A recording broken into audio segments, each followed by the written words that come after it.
Hey guys, welcome back. This is going to be a little bit of a short video, just explaining, um,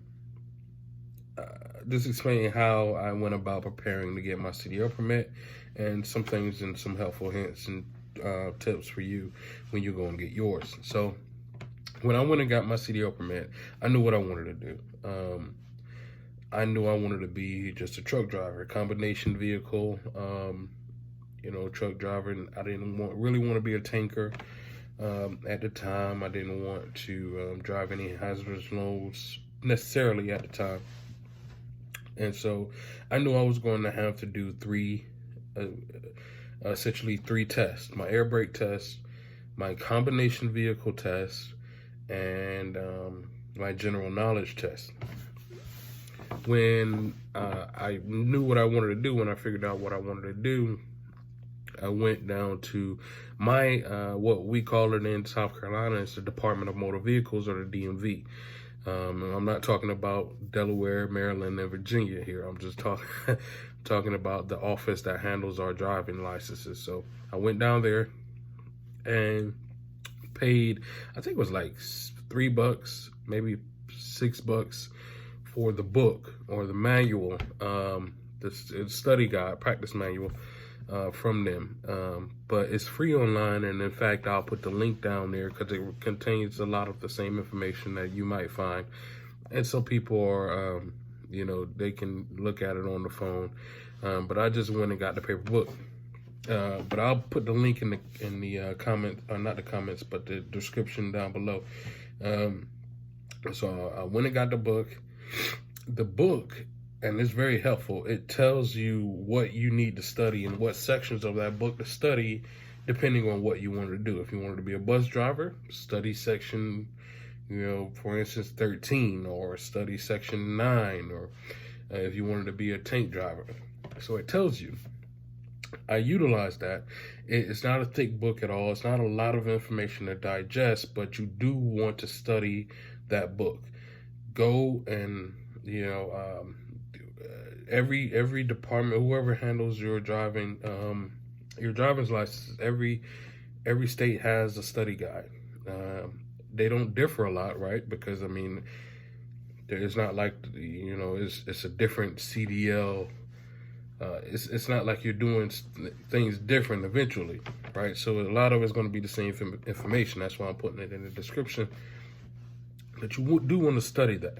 And you want to then, after you study and you feel like you got somewhat of a grasp on the information, depending on what CDL test you want to do, you then want to start to test yourself. I find it very helpful when I test myself, test my knowledge to see where I'm at, see what things I need to work on. So I found an app, and I'll link it down below as well. It's called CDL Prep, and it's just essentially a tester.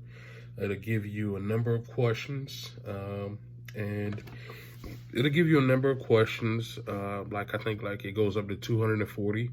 You can go through the whole lot and just see how see where your knowledge is at, see how much of a grasp you have on the situation, right? Okay, and after you you download that, or there's a number of apps.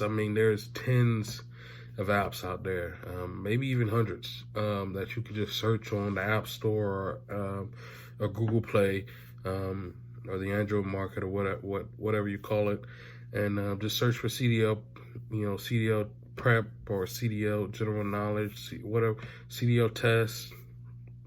There's tons of apps out there. I was being cheap, so I just looked for the one that doesn't say in-app purchases, so you don't have to purchase anything. It just tests you and gives you a lot of information there just to see how much of a grasp you have on it, which I thought was beneficial. I don't like to pay for things unnecessarily. And after I did that, I went and tested. Now, these are a couple of tips for when you take, these are a couple of tips for when you're taking the test, right? So you're going to, if you're in my case, and if you're trying to get your Class A CDL, you're going to need to take at least 3 tests. Air brake, combination, and general knowledge. Air brake and a combination. I think the air brake is 25 questions. Don't get me wrong. Don't quote me on that. Air brake is 25, I believe, and then the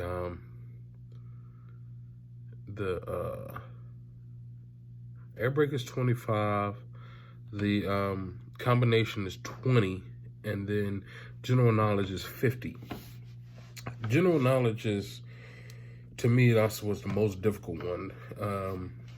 You have to make 80% on that. You have to make at least 80% on that, so you can only miss 10 questions. The good thing about that, and this is the helpful tip and helpful, and it's not really a trick, but helpful tip that you definitely want to keep in mind, is that you will complete the test as soon as you get 40 right. As soon as you get 40 right, you will complete the test. What that means is you can skip the ones that you really aren't sure about, because as soon as you get 10 wrong, it will end the test. There is a skip option, right? So skip the ones you really aren't sure about in the beginning. Knock out the ones you are definite. Bam, I got those. You're good about it. And it'll tell you if you're correct or wrong there as you go along. Skip the ones you aren't sure about. Go ahead and knock out the ones you are. Come back to those. And hopefully, you don't have many of those that you skip, because at this point, right, you should have a pretty good grasp on it after doing a test and studying the book. But go ahead and skip those questions that you aren't sure about. Go ahead and knock out the ones that you are. And then the ones that you aren't really sure about, go ahead and it gives you 4 options, right? On each one, it's a multiple choice.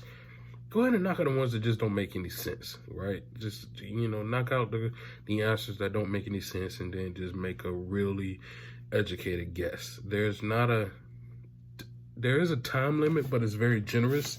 I don't remember what it was. I think it was like an hour. It might have been 2 hours. I think it was about an hour, I think.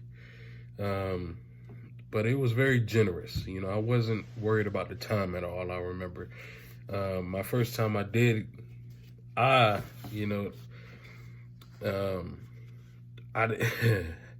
thought I had a very good grasp on it. And you really need to pay attention to the questions, because some of the questions, they don't try to trick you, but just like with any general knowledge test or with any test, some of the answers, some of them, even after you knock out the answers that don't make any sense, some of the answers can still look like they could be the right answer.